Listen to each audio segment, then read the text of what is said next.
تاسو شیر افضل مروت خبرې واورېدې شیر افضل مروت وایي تاسو طارق صاحب جنډه باندې چا رانیولئ او وایي تاسو په دې جنډه به موږ ولې رانیسئ نو تاسو څه کول هغه خو وشلو نو نور ولې په دې جنډه موږ رانیسئ نو شیر افضل مروت پوره شی دی چې دا یو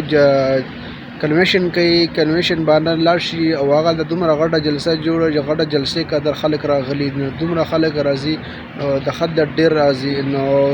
شیر افضل مروت وایي کنوینشن کوم کنوینشن خو لږ یو 70-80 کسان وي دا که غونډه دی لا جلسه جوړه شي دا دومره ډېر خلک راشي نو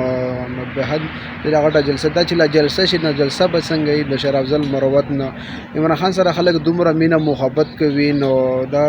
ویډیو کتلو ډېره مهرباني والسلام